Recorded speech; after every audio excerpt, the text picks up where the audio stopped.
What's up, everybody? You are listening to Beyond the Breakdown podcast. I'm JT, And I'm April. and we are joined tonight by none other than Peter of Midnite Society Images. Peter, how you doing, man? I'm good, man. Thanks for having me. You guys doing okay? Yeah, we're doing well. I'm extremely excited for this one because this is basically April's coming out party as a host, and where you all actually know each other in real life. I was like, this is just going to be perfect for the both of you. So I'm kind of just going to take a back seat tonight, and I get to take a night off. I mean, I'll be moderating the comments, but nice to have a vacation once in a while, you know? Right? Us men deserve them too, you know? Yeah, from time to time. So, without any further ado, I will now turn it over to April. Hey, Peter. Hello, how are you? I'm good. How about you? I'm good. I feel like I've seen you somewhere before. I know. You look a little familiar. Just want to get started. I'm going to ask you how you got into photography. Sure. Oh, man. So, I've always been kind of gravitated towards pictures, like just taking pictures of stuff. Like I started getting into the Instagram stuff like years and years ago. Probably, God, it's probably been over a decade and a half ago. Like I got into like everyday carry stuff. So like I was big into pocket knives and like just stuff that you might carry with you. And I found this subculture of like this group on Instagram where people would take pictures of their gear that they carried every day. And I carry, you know, firearm and knife, just wallet, keys, that just normal everyday carry kind of stuff for some people. And I would take pictures of it and pose it. And I got into like this little niche of product photography. And I was doing that all the time. And eventually I just kind of got to a point where I was like, I want to get a camera. And that was over a decade and a half ago. And I started doing model photography and more advanced product photography, messing around with lighting and that kind of stuff. And I ended up getting out of it literally almost about 12 years or so ago, I guess. And got back into it recently within the last year and just been trying to pick it up and run with it. So was it self-taught or?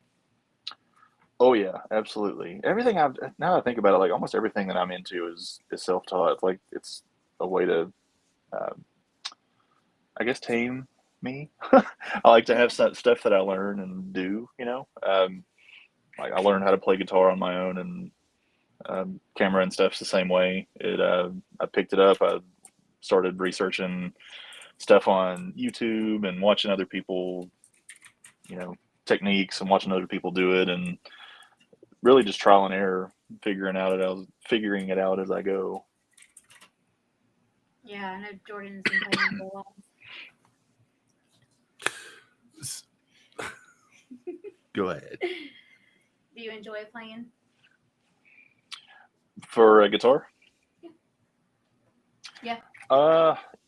Yeah. I mean, for me, music has always been important for me, but I haven't really ever been in a band.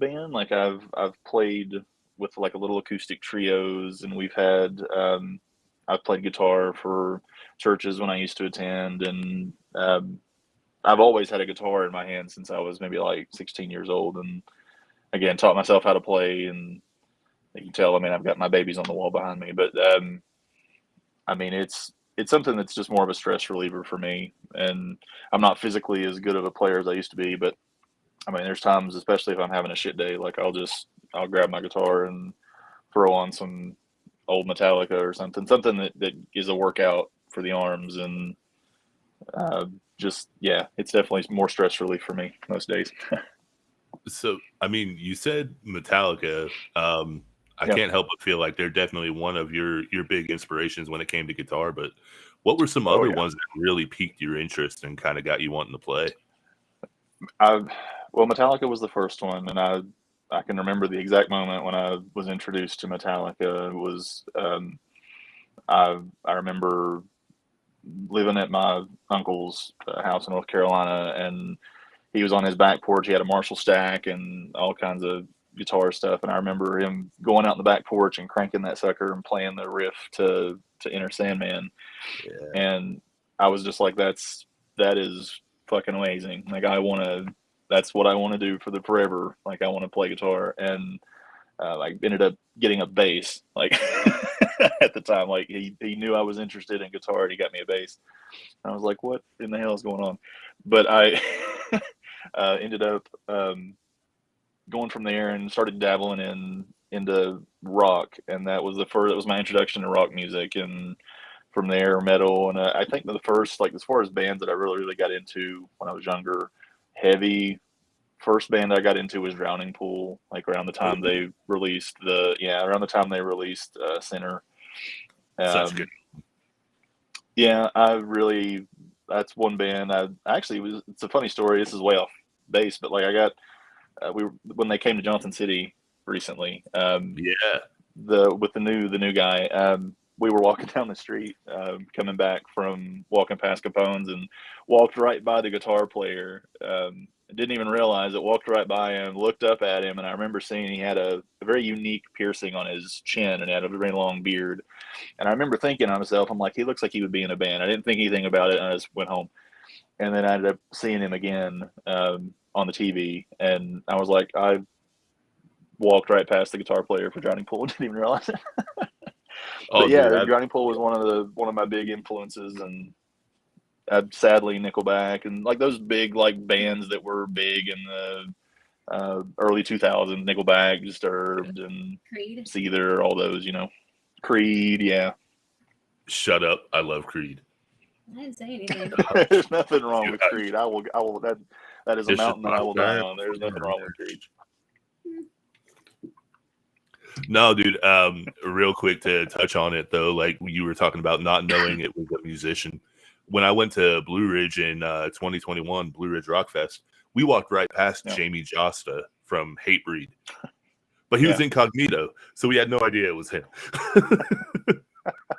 Well, that's the crazy things. Like, we've had so many cool interactions. Like, we're another big influence for me was local band The Showdown, which I know you know about The Showdown. I'm sure my wife and I got into them really hot and heavy, and it was right around the time that they had come out with their Temptation Come My Way album, and we had gotten to go see one of their live shows in Irwin way back when, and we got to meet them and talk to them and stuff. And it was like the biggest band at the time, like biggest band that we knew and actually were physically associated with, like we could go and meet and talk to and hang out with and go to shows and that kind of stuff. So their music is still, like, next to Metallica and stuff, that's a lot of their music is stuff that I'll just put on, and if I just feel like jamming, like, I'll crank up an amp and just go to town on some Showdown. Oh yeah, man.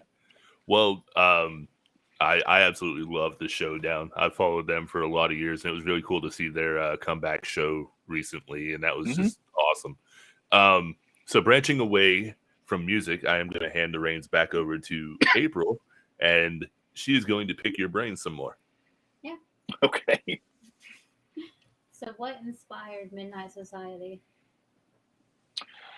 For me, it was the Midnite Society from the 90s television show, Are You Afraid of the Dark? That was always a huge thing for me. Like, it was my gateway into horror. So, like, I really started getting into scary stuff, and it was like between Are You Afraid of the Dark on Nickelodeon and the show Goosebumps that used to come on. Like, those were the only shows that I could watch that didn't absolutely terrify me. And then there was even a specific episode of Are You Afraid of the Dark that I remember as a kid. Like, even though I loved the show, I remember, like, not being able to go to sleep for a long time and then having nightmares because of a particular episode. It was the Tale of the Quicksilver, if you ever want to go and look at it. But it was just I don't know. It was always a staple thing. Like, it was my entry into horror, and it's just always stuck with me. So I just thought, for whatever reason, one day I was like, I'm gonna make that. I'll name my photography stuff after the Midnite Society. And there for a while, when I would do photo sessions and stuff, I would say, their little slogan was submitted for your approval, or submitted for the approval of the Midnite Society. We call this story, and I would just post the photo. So it felt fun, and it was something that meant a lot to me when I was a kid. So Yeah, it's one of my favorite shows growing up. I remember watching it. it still is for me. Like I'll straight up, I've got it. We bought all the seasons on iTunes, and I'll go, and when I'm at work, I'll just have Are You Afraid of the Dark streaming off to the side while I'm working, and just play it nonstop. That's a good idea. So One of the perks of working at home, I guess. Yeah, I wish I worked at home. Sometimes my job just drives me crazy. Believe me, I get it. Working from home is nice, but it comes with its own set of challenges. I'll say that much. Oh yeah, I say it gets kind of lonely, boring. It's just hard not being able to leave it. You know, like you get when you work out somewhere, you can take off the apron, you can take off the uniform, come home and chill. Like here, I literally have to walk 7 feet from the office to the living room, and I'm still in this space that I'm work in, so it's kind of can be a pain. Yeah, that would be a pain. So what influences shape your photography style? Well, excuse me, when I started a decade or more ago, I got into like lifestyle stuff, like lifestyle photography, maternity and weddings and portraiture and family stuff, and that was the stuff that made money, which was always nice. And it just wasn't really very fun, I guess. Like it got to a point where it was fun to do the photos and share them because I got to meet a lot of cool people. But when I got back into it again, I told my wife when we agreed to get me the camera and get the gear, we talked it through pretty heavily, and I was like, if we do this again, like if I get another camera and I go down this road again, I want to make sure that I'm doing it for my reasons and not, for something that I'm physically going to enjoy, and not just something that I feel obligated to do to try to make money or to try to run a business. Like I want it to be something that I can have as a creative outlet, and if I can make money along the way and have a business out of it, then awesome.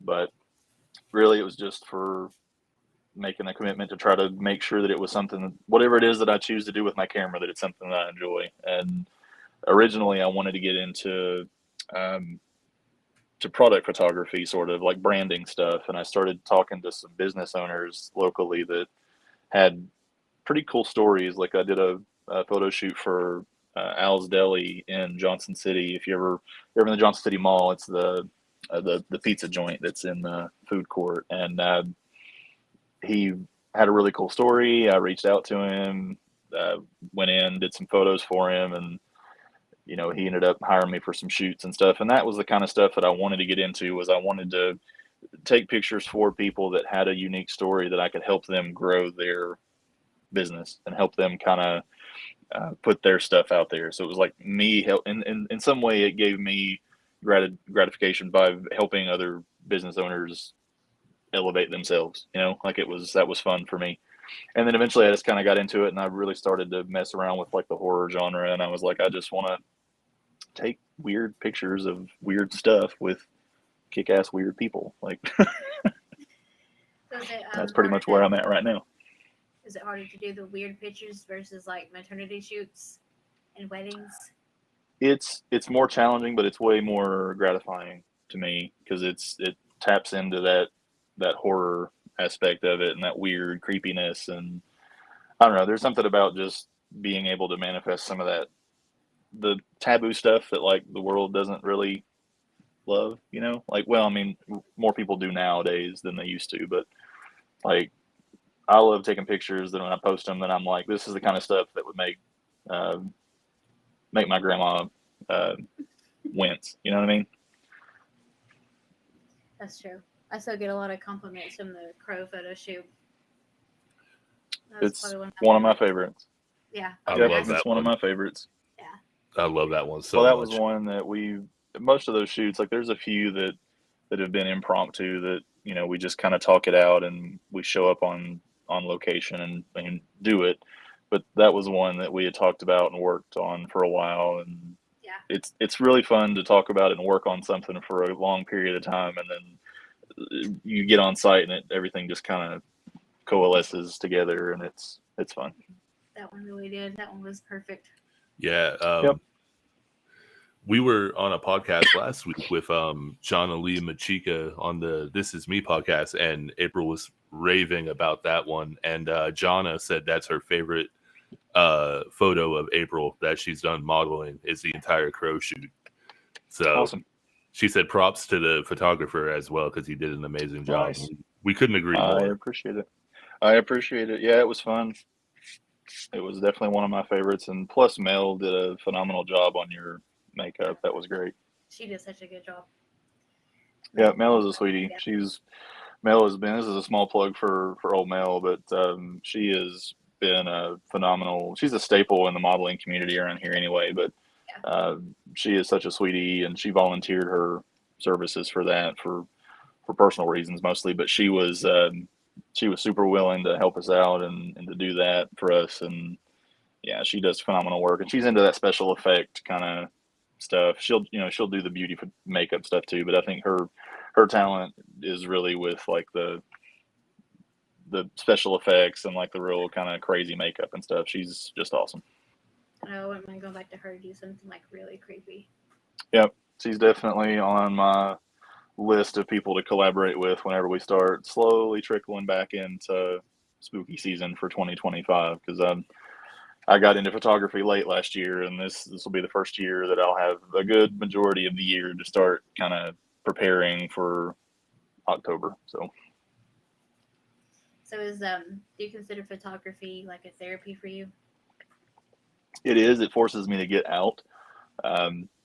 My biggest thing is I can play guitar here, and I can watch movies, and a lot of the stuff that I like to do is stuff that keeps me in and keeps me introverted and like as a hermit basically. So like photography is something that forces me out of my comfort zone, and it's weird because like I'm not good with people, but I am good with people. Like that's what's weird. Like I'm I guess the best way to phrase it is I'm like a high functioning person with like anxiety, depression, that kind of thing, and photography is one of those things like where I can work with somebody directly. I can be creative, plan stuff out, talk about stuff, work on things that keep me engaged, which is fun. And it forces me to get out and do stuff, which still, that's a big challenge for me, is just, even though it helps me to get out and to do stuff, even if I don't have somebody to shoot or shoot a session for, I can still go out and walk around downtown, or I can, walk out and find stuff in nature, or just pack mule my camera around and try to find something. But yeah, the biggest thing is for me is just trying to get out and be active doing something, Yeah. Have you struggled with that for like a long time? Like anxiety and as long as I can remember. It's been worse for me personally over the last, like, I would say decade or so. But yeah, yeah.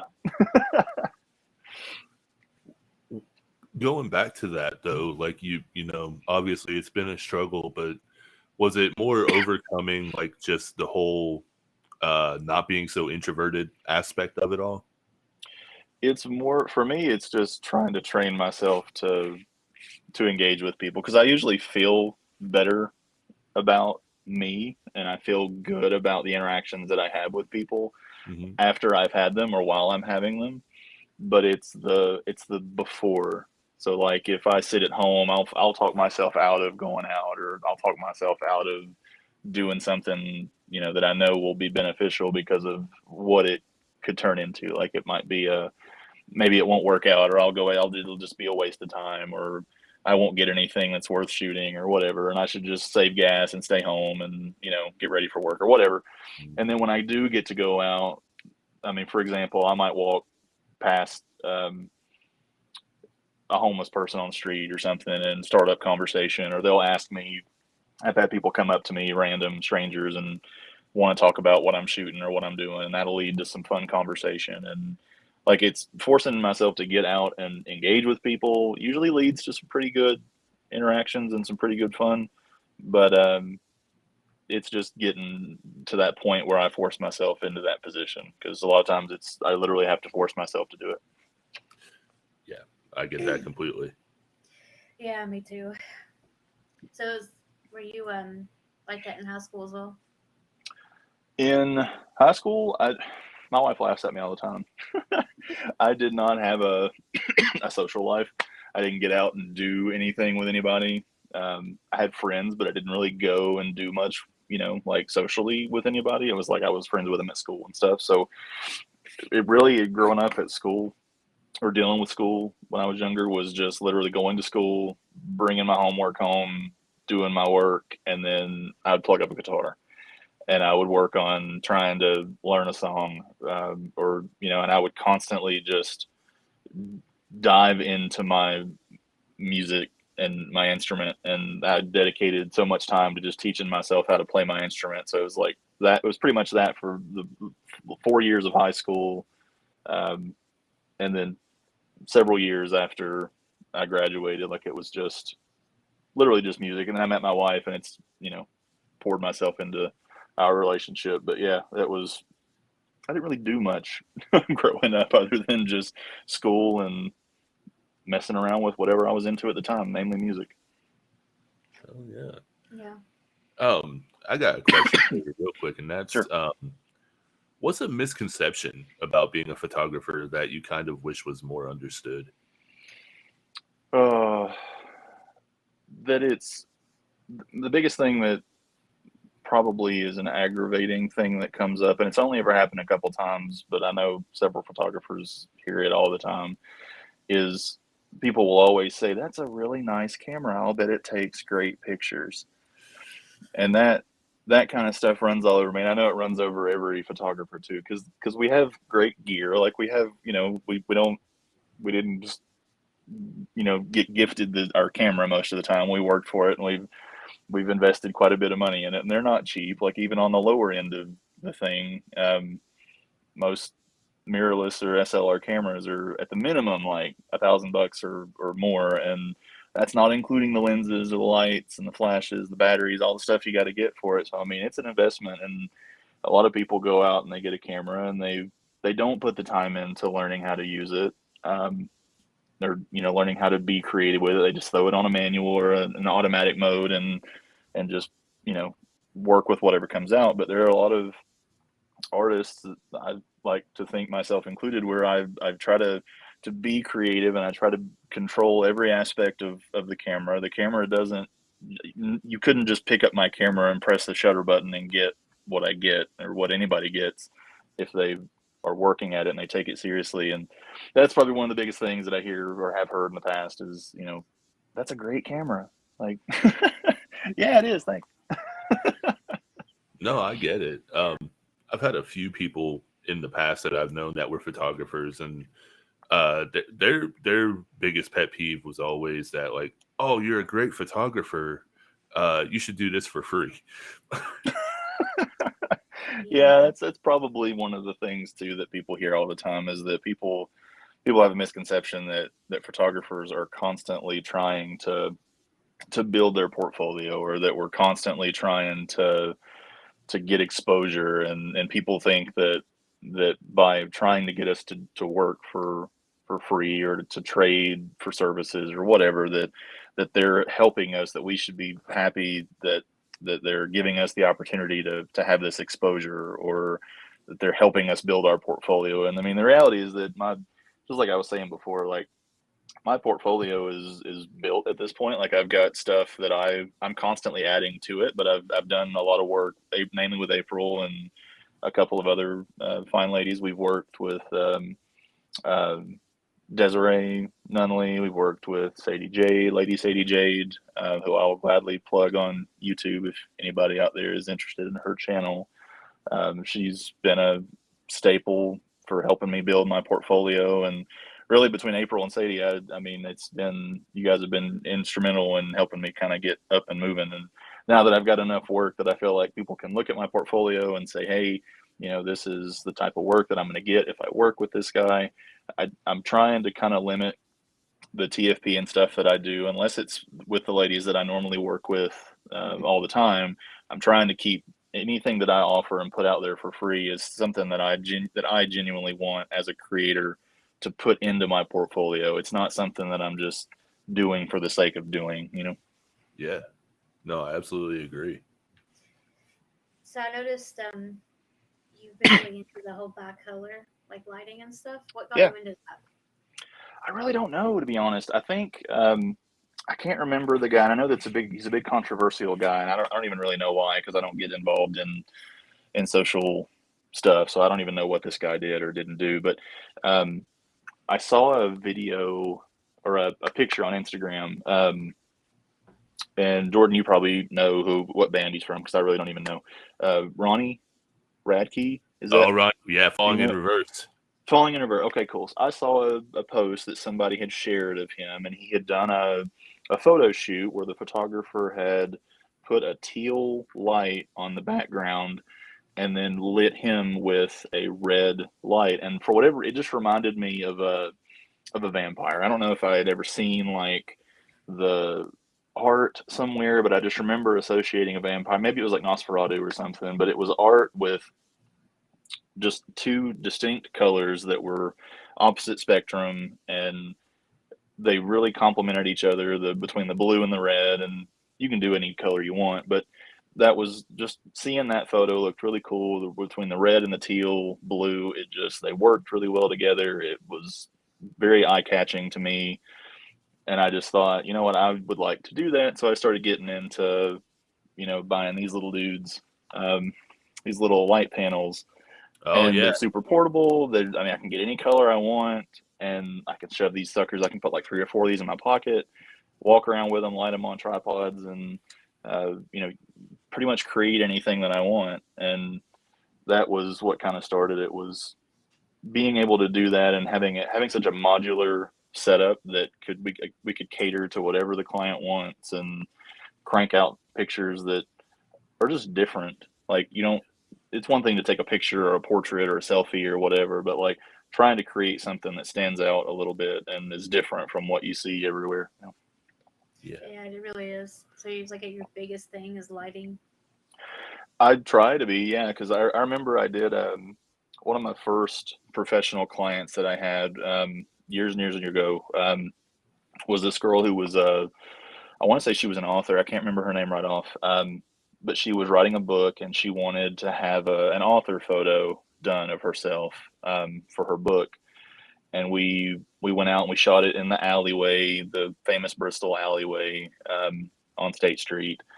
And I set her up on a stool, and she was the first client I'd ever worked with that I was doing a professional headshot for.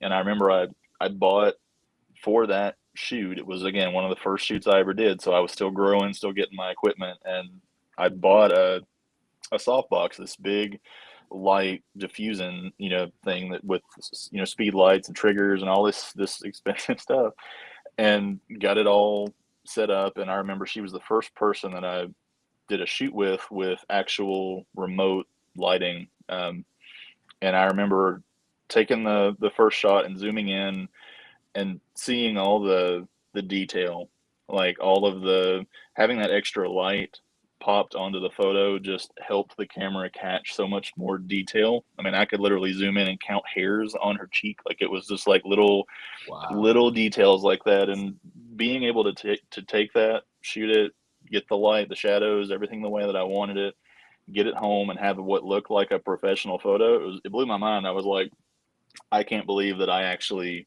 that came from me. You know what I mean? And I was like, that's the catalyst for me, was being able to play around with light, get different shadows, move the light stands around. And especially now that I can introduce color and stuff, like that's a huge thing. Yeah, the color is my favorite. Yeah. Real quick, we got a question from the chat. Matt Lehman from the band Fear Culture, previous podcast guest as well. How do you find the right way to price yourself for your work? Oh man, if I figure that out, I will I will let you know. It's still a thing for me. Like, I'm struggling right now. I'm the kind of photographer that I probably downplay my work more than I probably should. Yes, you do. But at the same time, I see so many photographers that will take services that I do, or photo services. I'm not saying it's not merited, but they'll charge $400 or $500 for these sessions. And I mean, I can't, I couldn't. I work a full-time job. My wife works a full-time job. We don't have children. We don't have other commitments, and we struggle to be able to make that kind of a purchase. So I know that if I offer something that, in my mind, should be something creative, something that everybody has or should have access to, I don't want to throw that price out there to people and say, for you to have access to what I'm creating, you have to have $400 and $500, and you have to pay a deposit and this and that and the other. And I want to be accessible. I want to be reasonable to everybody. At the same time, I want to still value what I'm doing and be paid for my work. But there's got to be a happy medium somewhere in there. And I'm still personally bouncing around trying to figure out what that looks like for me. I've even gone as far as like trying to do like with the bicolor stuff. Like, it's so easy and so compact and so portable for me to get what I need, that it doesn't require a lot of work other than me going out to the shoot and physically doing the work. So I tried to think of it as, I'm really, all I'm putting into this is, my equipment that I've paid for, my time and gas to get to the shoot, the work physically on site to take the pictures, and then coming home and how many hours of time I have to invest in editing the photos and then getting it back out to the client. So that's the biggest thing. And I even tried to create that bicolor shoot as kind of like an experiment. I'm like, I'm going to make this sucker dirt cheap, and just see what happens. So I set it up for the bare minimum of work to keep myself time sensitive. Like, I was like, I'm going to set this up to do the bare minimum. I'll do 2 guaranteed photos for whoever wants it. Travel anywhere within the Tri-Cities for $25, and I'll give you 2 photos with a bicolor portrait headshot. You can use them; they're your photos, whatever. And that's been the challenge, is that even pricing it that low, it's still been a challenge to find people who have those extra funds to be able, or want to be able, to commit to taking those photos. So if people struggle to pay $25 for a photo shoot, like, it's hard for me to want to raise prices to match my value, what I feel like I'm worth, and feel good about it. So it's a personal struggle. Everybody's different, and it's definitely a challenge. Yeah. Well, I mean, I know for me, man, like, I'm biased over here because I got a firsthand experience with you doing the Killbait Overdose concert, and Yeah. dude, you're worth every penny that you ask for, if not more. And it's just the quality of work that you put out it astounds me. And your turnaround rate is ridiculous. And I appreciate that. Another shoot that I want to ask you about, I haven't even told April I was going to ask this, is the last photo shoot you did with April, where you kind of gave it a little bit more horror vibes, right? Like, it almost looked like something out of what was it? Spawn. Spawn. Yeah. Alien. And Alien, yeah, obviously. So what was kind of like the influence behind the way you shot that? Honestly, we had found some other photos on what we call like a mood board, and it was basically like we went on Pinterest and we're browsing around looking at other inspirations that other photographers had done. And again, it was another shoot that was tailored around we're talking about the ones that were the blue and red. Yeah. Was that okay? With the cross. Yeah. We just found a similar shoot that had that kind of theme, and again, it was that blue and red, that teal blue and red. Like, there's something about those colors together that just really strike that horror chord.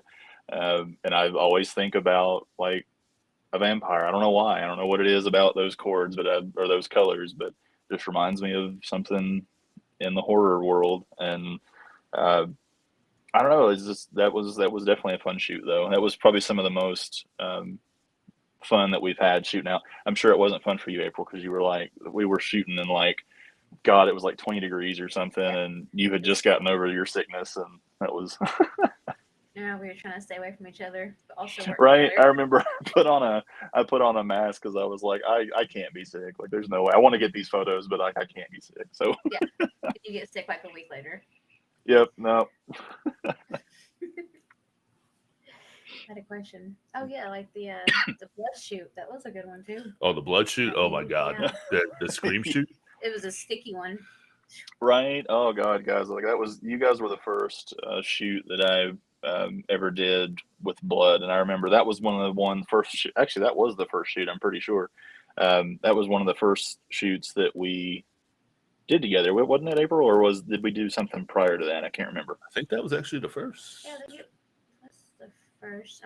That might have so. actually been the first thing that I did. Like, I can't remember, but like, I just remember I always wanted to do it anyway. Like, you think horror, and it was around spooky season, and I'm like, blood is. I mean, I've always wanted to experiment with a blood shoot, and I didn't know what type of fake blood to get, so I was like, I kept looking online for these ways to make your own blood, and it was all based around corn syrup or using water with corn syrup and cornstarch to make it thick, and chocolate powder to make it, safe for you to eat or whatever.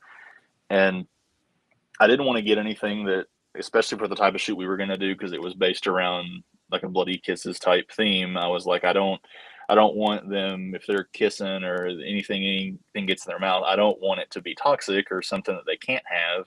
I definitely don't want them walking away with stained red teeth or something. You know what I mean? Like, so I was like, we'll make it completely edible. But I didn't really think it through all the way. And we got halfway done with that shoot, and you guys were like sticking to the floor, and it was.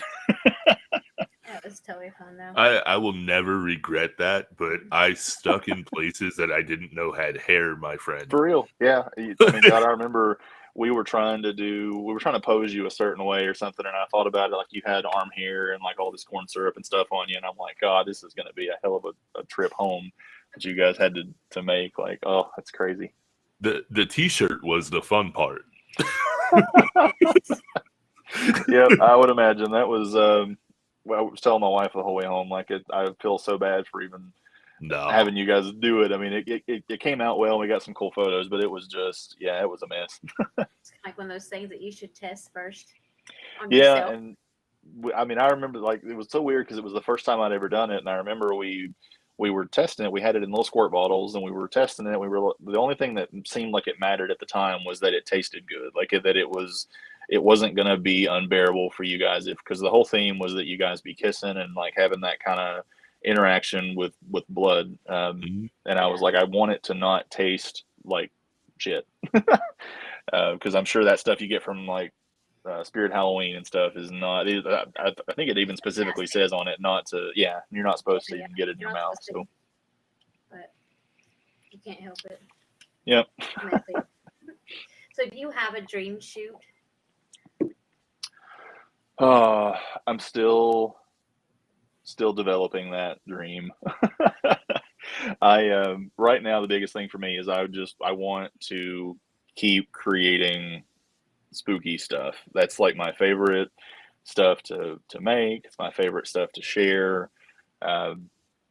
I'm just interested to see kind of what manifests over this next year, like what we come up with and what people I get to meet and different concepts. And the biggest challenge for me right now is trying to find a studio setting, or being able to do something within a studio setting, because most of the time without a studio setting you have to go out on location, and that just ends up turning into a constant battle with either the weather or privacy. And then you struggle with, you end up out in the woods somewhere. You finally find somewhere you think is private, and you start trying to do a bloody kisses shoot or a bloody, Valentine or whatever.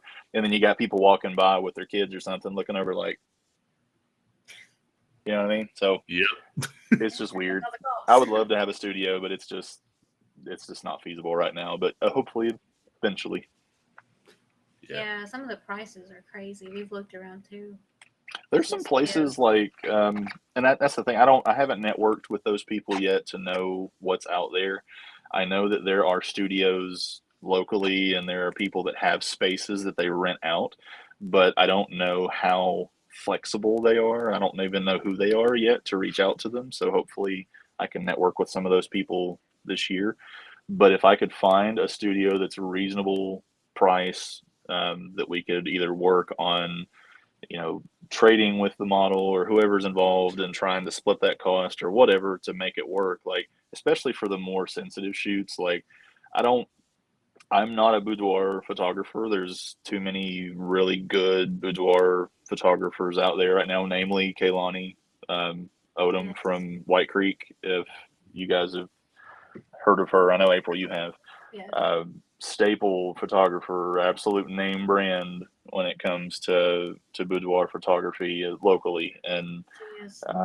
I know she's got some killer stuff that she's done. She's gone as far as like to dedicate a section of her house to her photography, and she can set up a space, customize it how she wants, put props and stuff in it, and she's got her own little dedicated space that she can work in. That's the goal. That's the dream, is to have something like that eventually, where if we decide we want to do something where you might be, because I don't want people going out in public and being half naked or having their ass in the air, or like, you know what I mean? Like, just stuff that would look sexy in a photo, but it looks a little weird when Johnny's walking his dog, 3 feet away.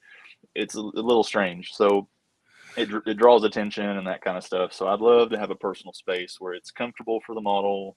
It's easy for me to coordinate with and work something out and not have to worry about feeling weird, Yeah. Yeah. Those stairs. It's Yeah. uncomfortable sometimes. People are not kind. They're not usually accepting about weird things. Like, if we happen to be in the right room and there's people around that are in that same world, and they're like, oh, that looks badass, kudos to you guys for doing that. But then you get the people that are walking by and they're like, what are we seeing right now? Mm-hmm. Yeah, like cemetery shoots. People tend to complain about those a lot. I'll never forget. I can't. It was you. I guess we were up there and we were shooting, and we had your. Was it Jasmine? Am I naming your snake right? Yeah. Yeah. Yeah, we were shooting up there, and it was fairly private. I mean, East Hill Cemetery is fairly secluded, and not a lot of people go drive through there all the time. But there was a car that was like ghost creeping through the middle of the cemetery while we had you out there, and you were, I mean, what you were wearing was fairly modest, and you had your snake and she was wrapped around you, and it was just, I could just imagine like what's going through that person's head when they're driving through the cemetery, and there's a guy shooting pictures of somebody holding a ball python in the middle of the cemetery. So they don't react as well to that kind of stuff around here as they would in other places. Yeah, it's hard to talk about my snakes to people because they're just like, "What's wrong with you?" That's the Yep. first question they ask. I'm like, I don't see anything wrong with me. But I mean, we had I don't even know if I've ever told you about my experience with my ball python, but we tried doing that thing forever ago, because I've always loved snakes and would love to have one. But we had I don't want to say a bad experience, but we not a great experience with a ball python that we tried to raise, and it wasn't that we didn't like the experience, but we were inexperienced, and the long story short, the snake ended up passing away, and we still don't know if it was because of something we did or whatever, but it was years ago, and we kind of swore off of trying to play with reptiles and stuff, because we were like, we're not really built for it, not knowledgeable enough. But eventually I would like to explore that again. yeah, sometimes it's like trial and error when it comes to that, because there are some things I'm still learning when it comes to snakes, especially like rattlesnakes and the venomous ones. Yeah, you're into like the good shit. You're like into the ones that nobody else around here would like. It's one thing to have a ball python or a corn snake or something, but when you start mentioning that you've got like black mambas and shit, and like, I might get that one day. We have a bush viper. Yeah, we have a bush viper. It's not a black mamba. I'm good. I don't want a black mamba. I mean, he's like, I don't want to die. I don't want to wake up one day and it, just die. Kobe's gone. Let him rest. What? You're so terrible. So, do you ever have any issues with creative burnout? Oh God, every damn day. Um, the hardest thing for me is just trying to find inspiration. Like the biggest thing for me when I'm feeling that way is to try to go to Pinterest or to go to Instagram and start looking at other things that other photographers have done and try to spark some kind of creative juices. Um, Biggest thing for me is like I said way earlier, like I talk myself out of everything. So like if I find something that I I like, I'll find a reason to not do it quicker than I'll find a reason to go do it. And that's just how my brain works. So like if I feel like I'll start exploring things in my brain like, well, by you wanting to bounce something off of this shoot, you're basically just copying what they're doing, or I'll start telling myself that kind of shit. And um, yeah, there's a lot of times where I'll just stop shooting or stop trying to go out and shoot or find a reason to stay home and chill just because I'm not creative. The inspiration hasn't hit hard enough to go out and physically do it. So yeah, it happens a lot. Yeah. I mean, we both have like different passions, but sometimes I feel a little burnout when it comes to the snakes and the Mm. spiders. It's like, am I really, really like, good at this, or am I just gonna, kill them all? That's my biggest worry. No, I mean I don't know. It's one of those things like and comparison is there's a famous quote about comparing yourself to other people, but like I look at other photographers and stuff that I network with and their work, and for all I know, people could do the same, to me. But like, I look at all these other photographers and stuff, and I'm just like, that is their level of what they're doing is something that's so beyond reachable for me. Like, I'll convince myself that it's not attainable or that it's way beyond my skill level or that kind of stuff. And yeah, it's hard to what is that quote? Comparison is the thief of joy or something. I can't remember. There's like a quote that's something along those lines. I know with each photographer, like, everyone has like a different way of viewing things and Yeah, going about their creativity. Comparison is the thief of joy. Yeah. yeah. It's just, I mean, that's the thing. Like, if you can separate yourself from what everybody else is doing and just do your thing, do create what you want to create. But then you start getting into that world of, if I'm not inspired, if I'm not feeling particularly creative, and I have to go and look at other people's work to be able to spark those juices to flow in, I'm already looking at other people's work. I'm already like pulling. It's just like writing a song. Like, I mean, being a musician, like I've not personally worked with a band or anything, but I'm sure there, whenever it's the same way when you're trying to write music, if you're not feeling inspiration, you take all this stuff that you pour into your ears through, through bands you listen to, and you might hear a riff that you like, or you try to take that little piece of clay and mold it into something that you want to use or something that you like. And I don't know, it's kind of the same thing with photography. It's more visual, and I don't ever want to feel like I'm copying somebody, but it's what it feels like some days. Yeah. Well, I mean, I think there's a fine line between copying and then turning into your own style. You Yeah. know? Now, I mean, it's one thing, I guess, for you to like just one by one recreate the shoot in an homage, but I mean, I know each one that you do has its own personal Peter style. That's what we shoot for. I try to be as open, and I'm still learning. Like, my biggest challenge for me right now as I'm learning how to do this thing is posing. And I know April and we've struggled with trying to talk through posing and stuff. And unless you're somebody who has been in modeling for years, and you're comfortable with that world, and you're comfortable with yourself and your skill level, like a lot of models tend to depend on the photographer to direct the shoot and to direct how you want them to move and how you want them to pose and that kind of stuff. And that's a mantle, like a part of the job that I want to be better at, but I'm just not a model. And funny story is like I've worked with other photographers too, or like who will pose coach and, you know, help us kind of, who will work with the model while I shoot, to help them pose, who are um, more experienced with that sort of thing. And the big hurdle, big challenge for me is that a lot of the models and stuff that I work with are female, and a lot of the boudoir, for example, a lot of those photographers are shooting these ladies in compromised positions, and they are, that's the idea. But you get women who are more comfortable with women. So being a dude trying to shoot, you know, different models and different positions and different shots and angles and poses and things, there are things that I just don't say or don't want, you know what I mean? As a dude, I don't want to make anybody feel uncomfortable or feel like I'm a creeper.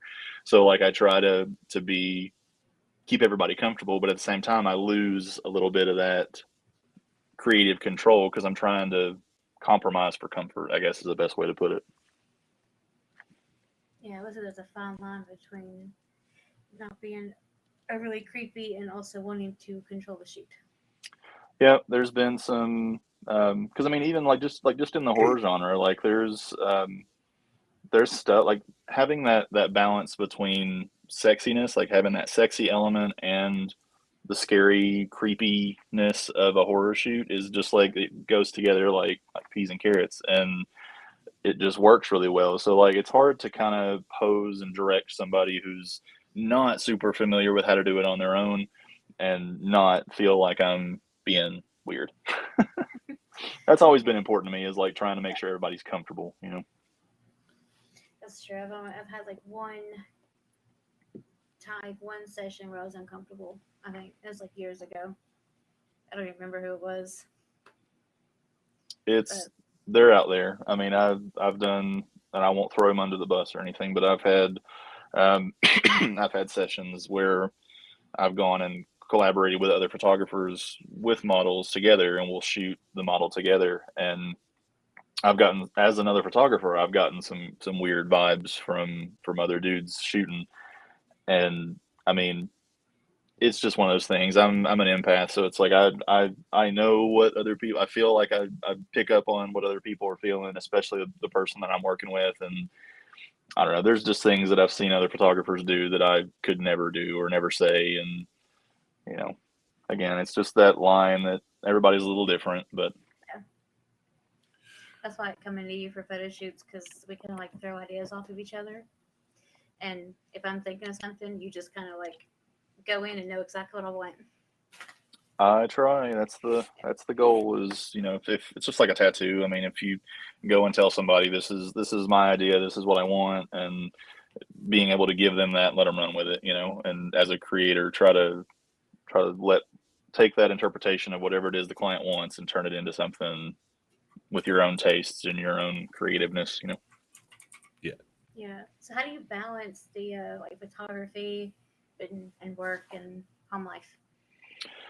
For me right now is mostly, a lot of that is mostly due to my schedule that I work. I work on the overnight hours. So for right now, it's not as hard to balance. If anything, I'm more open to balance everything because I work on the overnight hours. I work graveyard at work, so I usually go in at about 8:30 p.m. and I get off at 5 o'clock a.m. Eastern. So by the time I get off of work, I can usually sleep for a few hours and still get up in enough time to have the whole afternoon and most of the evening to do photography if I need to.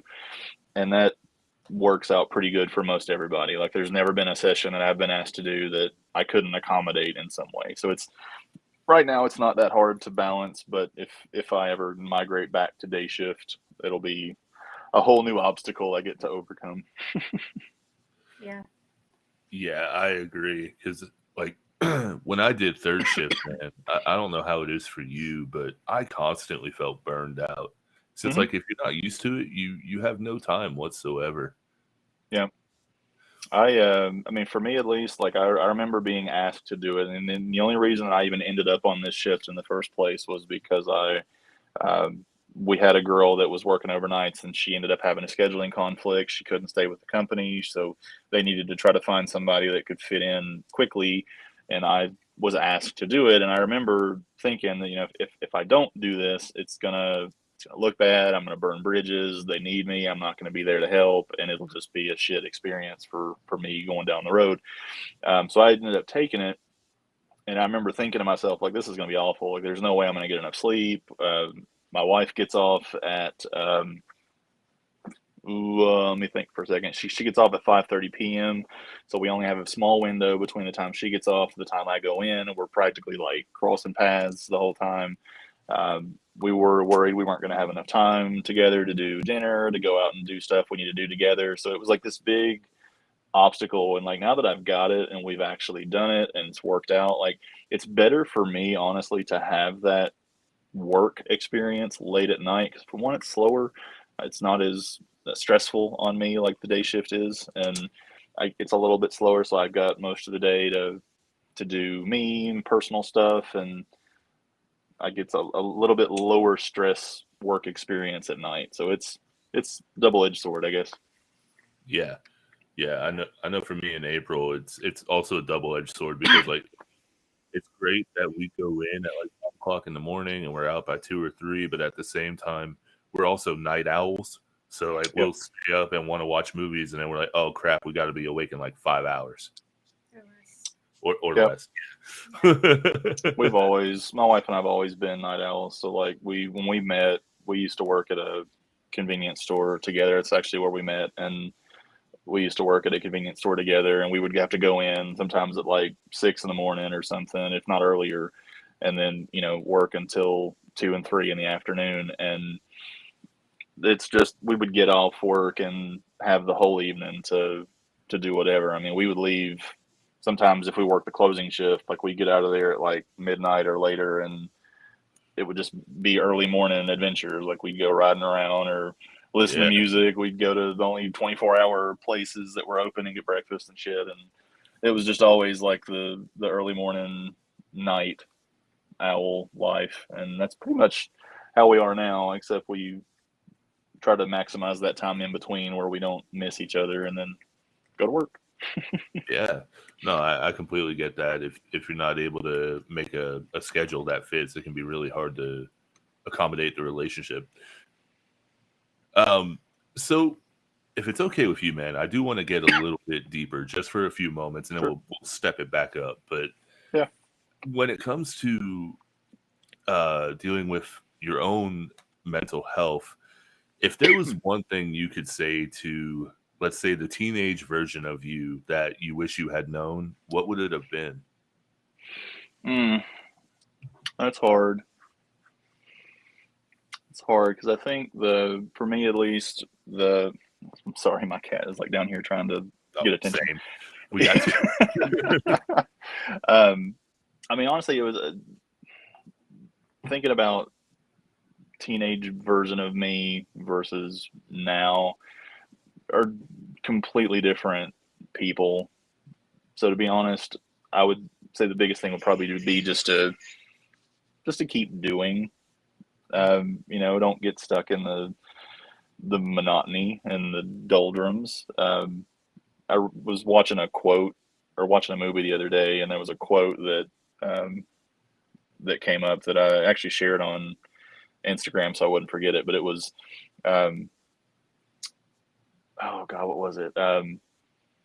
You don't drown by stepping into the river, you drown by staying submerged in it, or something like that. Yeah. And that was an interesting quote. And it's just one of those things, like, the biggest thing for me is trying to get out of those moods where I'm just stuck, you know, and like can't find a way to not be stuck. And the answer is obviously to just force myself to do something that I wouldn't, you know, don't want to do, even if I don't want to do it. And that's usually get up out of bed and move around, pick up your camera, and even if you don't feel creative, go out and fucking shoot pictures, you know, like do something to start moving. And that's the hardest part.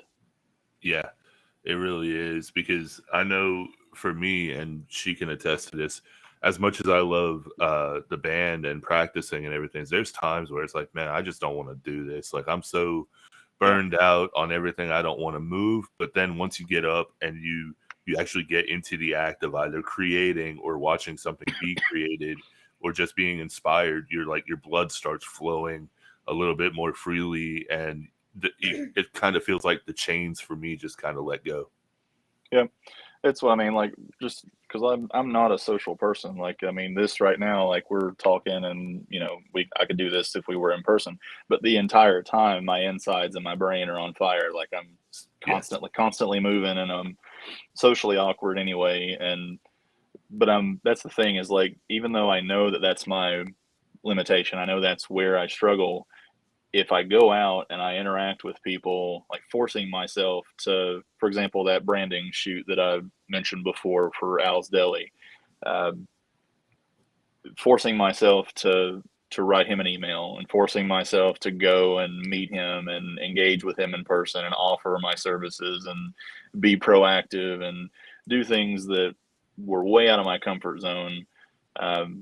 That is fun for me in the process of doing it. But if I had listened to me and not followed through with it, I'd still be sitting in the bed, doom scrolling through Instagram, trying to figure out, that kind of shit. And like I said, the biggest thing is just trying to constantly stay moving, or force yourself to get out and do shit even if you don't really want to. Yep. Yeah. Does your wife help, like, push you? Yep, she's tired of my shit too most of the time. She's standing next to me laughing.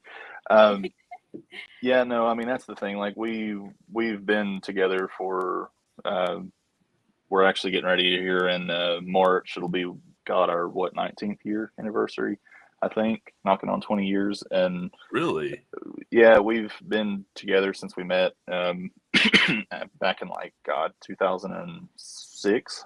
Yeah, and we've done pretty much everything together. So like, it would be a totally different story for me if I didn't have somebody to try to help me get out of that shit, in those times when you're stuck. So yeah, I mean, I'm sure there are days when I'm a complete and total asshole, and she can attest. But those days where I'm stuck and usually feeling like shit, if nothing else, we have each other, and we're here, and always that ground. You can tell she's like very supportive, because she's usually there with us helping. Oh yeah, absolutely. No, I told her that we were I was creating a contract for my photography stuff the other day, and we were going through, and I was trying to create some of the verbiage for like agreements and things for basically terms and conditions for my stuff. Yeah. And as I was phrasing everything, I was going through, and I phrased everything as we, and by we meaning the photography business. The photographers, and I was lumping us together, and I sent it to her to proofread, and she's like, you use we a lot, like it's you, and you're the photographer, it's your creative process. And I'm like, that's bullshit. You are there, you are supportive, you help pose, you make the models more comfortable just by being there for me, because I know, I mean, at the end of the day, no matter how nice I am, and I'm still a dude in a woman's, a very, very female heavy profession, especially in the type of photography that I do. And again, it's important for me. It's important to me for my customers and clients to be comfortable. And that's having her there present and helping. She refers to herself as a glorified pack mule, but she is definitely more than that. Yeah, she is, actually. So do you have any advice for aspiring photographers? Oh man, biggest thing is for me, and I'm kind of preaching to myself, is just don't get discouraged with it. It's easy to see what everybody else is doing and see how successful everybody else seems to be. And it's so easy to look at social media is designed to show you the good shit about everybody's life. Like, nobody would share their valleys as often as they want to put everything out there to make it seem like whatever they're doing is super successful. And they're grinding every day and they're making that money and they're making these connections and this and that and the other. But I would say the biggest thing is just not to look at that shit and stop doing what you're doing because you're, you know, worried that you're not going to get there on your own. Just doing it, you know. Yeah, photography's to me is not easy. I did it at Dollywood for a while, and it was a lot to it. You had to like please everybody when it came to the pictures and posing, lighting. Yeah. A lot of it went to it. We were joking around with another photographer that I know from Nashville, and we were talking about it. And photography is a very overcrowded market. At times, it makes me feel like there's like you ever go down the street or something and you see like another Dollar General store pop up, and you're like, that's how it feels with photographers. It's like it's one of the easiest things to get into. It's not the easiest thing to stay into and get good at, but it's one of the easiest things to go and get into and go to Best Buy, pick up a camera and take a crash course on YouTube. And then all of a sudden, bam, you're a photographer and you can go out there and start creating. So it's like one of the easiest gateway things, but can be extremely challenging when you really start trying to bear down and grit your teeth and start trying to create something. You really have to dedicate yourself to it and dedicate time and learning, constantly learning. You never stop learning how to do stuff. No, absolutely not. I feel like in any hobby or passion that we have, we learn something new every day. Mm-hmm. And if not, I feel like we're kind of not losing the passion, but just like, kind of stagnating with where we are and not really wanting to progress if it really is a passion. We're coming up to where we're going to close out, but I do have a few more questions for you. And we've been all over the place tonight with this, and I've had such a great time getting to hear your responses and then also get to hear April finally kind of come out of her shell a little bit. So thank you so much for that. That means the world to me. Obviously, you've gotten to do a lot of photo shoots and live concert shoots as well. So what would be, one, your dream concert to actually do a photo shoot for? And two, what has been your favorite concert that you shot? It's super easy. So my dream would be, for one, it's not so much photography, but just in general, I would love to go to a Metallica show before they give up the ghost. I feel like they're never going to be done. Like they'll be 90 years old and still trying to thrash. But like just that would be a killer. I want to say his name is Lee. It's either Lee Davies or Lee Jeffries. I can't remember the name of the photographer, so Lord forgive me for getting them wrong. But he's like the official photographer for them, and like he goes on tour with them right now for their 72 seasons tour, and like it's just he's constantly ringside with them in the snake pit and like taking pictures of the crowd, taking pictures of the band, and like that would be a dream gig to be able to have that media pass and be in the snake pit taking pictures, and just that would be killer. Favorite that I've ever done, probably the Showdown, just because like I remember telling Lauren my wife when we got to see their first reunion show that they did a couple years back. That was fun. That was before I had gotten into photography, and when I finished going to that show, after that was when I got into photography. I picked up my camera again, and then we fast forward another couple of years, and they did the most recent one last year. And I remember thinking to myself, I'm like, as soon as I saw the show announced, I'm like, I'm going to shoot this show.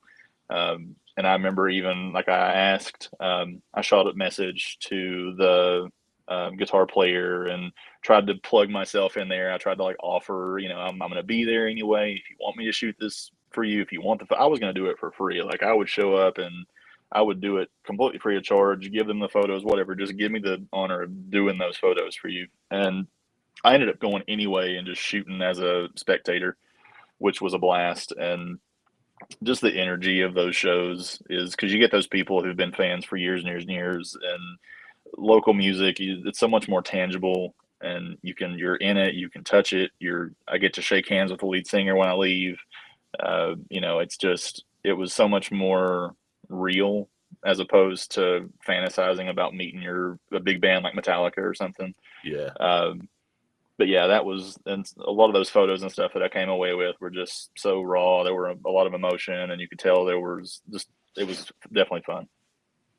Hell yeah. Do you have anything to add to that one? I don't know much about this band, actually. Oh man, the showdown. I'm gonna have to show you. You're gonna have to introduce her to the Snake Pit, because yeah. I found them around the same time as you when Temptation Come My Way came out, and my sister's boyfriend at the time gave me that CD, and I was like, "Oh, dude, this is amazing." Yeah, it was so different. Like I remember all the different stuff. Like Temptation Come My Way, and I know they're not as proud of it as they should be. That was like their launching point. Like that launched them from the. I'm not really comfortable with like the genre names, but like that was like their screaming kind of like metal. Yeah, they transitioned over to that southern rock element. Like southern metal, real Pantera. Yeah, and I could tell it was more radio friendly, right? Like it was something that they had. I'm not sure if it was the label or whatever, but you could tell it was something that they were writing because it was popular. It was going to get them popular. And the music was phenomenal. I loved it. It was super catchy, but I can tell that it's not their favorite, stuff. And the stuff that they did subsequently after, like you start getting into Blood in the Gears and Backbreaker, especially. Backbreaker is a fucking masterpiece. Yep. Those are great albums, and you can tell that's David. That's the real showdown, at least in my mind. And that stuff is just. It's great. Yeah. I can't say enough good stuff about it.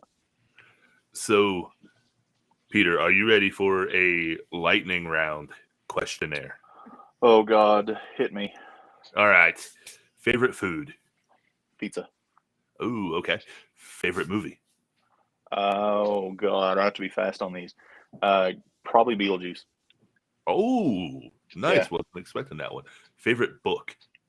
Favorite book for me right now. I'm not a big reader. My wife is. God, woman can read.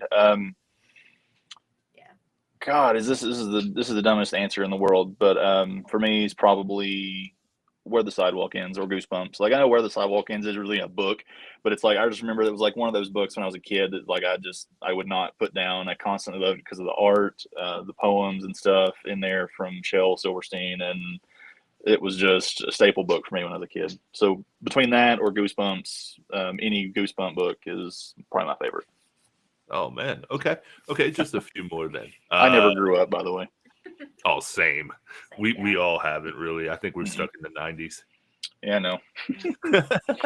know. Place you want to visit? Always been Okinawa, Japan, for me. Ooh, Germany for me. Really? Yeah. My wife's got a lot of German, so. Let's see. What else could we ask? What else? Favorite place to shoot? Oh Lord, right now probably the Black Forest up in Bristol, Virginia, which I haven't taken a lot of people to because we haven't had a lot of. It's somewhat difficult to get to unless the model is ready to walk a good little bit. We found a quicker way to get there, but it's still a good half a mile walk, like to get there, if not more. So yeah, it's probably my favorite spot just because it's all. I'm big on symmetry, so like if you ever look at most of my portrait work, like a lot of it is very centered. There's got to be equal space, all right. Everything's got to be centered. There's got to be some kind of symmetry in the lines and stuff. And those trees up there are pine trees that run. And I'm gonna shake my hands down the camera lens. Like it's very to a point, and then you get that vanishing point at the end, and it's just a very long backdrop, trees all in a straight line, and it's just looks like something out of a fantasy book or something. So, oh man, okay, well, we are at the last question of the lightning round, and that is the most important one. Where can people find you? Oh gosh, right now I'm on Instagram with at Midnite Midnite.society.images. Midnite, unfortunately spelled Midnite. It's a stupid story, but like Instagram stole my tag, so like I can't actually use the real spelling of midnight. I have to use midnight. It's weird spelling. That's so stupid. Yeah, it was really weird. Like I had it set that way, and then I changed it to be able to move it over to a new page. And then ever since I moved it, it's like the word midnight is forbidden. Like it cannot be the actual spelling of midnight for whatever reason. So anyway, Midnite.society.images on Instagram, and the same on Facebook. Those are my two biggest platforms that I use right now. Heck yeah. And for those watching, I also have the link tree for Midnite Society Images scrolling down underneath. Peter, we can't thank you enough, man. This has been just an absolute blast. Yeah, no, I appreciate it. Thank you. Like I said, it was a surprise to me when April asked me to do it, but it's fun. I'm a talker. I feel like I don't normally like to talk, but I'm a talker. Once you get me started, I don't shut up. So. Well, I mean, like I said, this has been great. So I'm going to ask you the question I ask every single guest that we have on, and that is that you went beyond the breakdown tonight. How the hell are you feeling, man? I'm feeling fucking amazing. How are you feeling? Pretty damn good. Pretty hyped up. I'm glad. Thank you all again for having me. Hey, no worries. I am going to take you off screen, and then I'm just going to wrap up. And then if you'll stick around for just a few moments, I'll chat with you after the show. Cool. Sounds good. All right. Peter, you have a wonderful night, Take care, man. guys. You too. Bye. So everybody, that was Peter from Midnite Society Images. April, what did you think of that? I think that went really good. Yeah? Yeah, learned a lot of new things. Yeah, me too. I really love getting to see you kind of come out and, be a little bit more personality showing on this one. So it was really good. Episodes, I'm getting there. You are absolutely getting there. And with that being said, with her getting there, we have to get going. So you can follow. Come on, that was wow. I'm sure someone's laughing. Hater.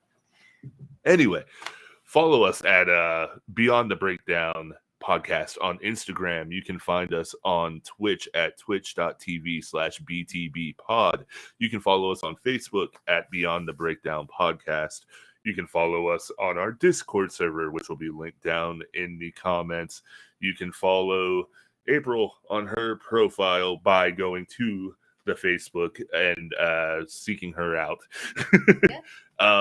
Anything else that you all would need to know about the podcast, you can find at Linktree / Beyond the Breakdown Podcast. It is a brand new Linktree that I have just set up. And also in a few weeks, we will be discussing an announcement that we are waiting to talk about. So yes, everybody, thank you so much for tuning in. I'm JT. I'm April. See you all on the next one.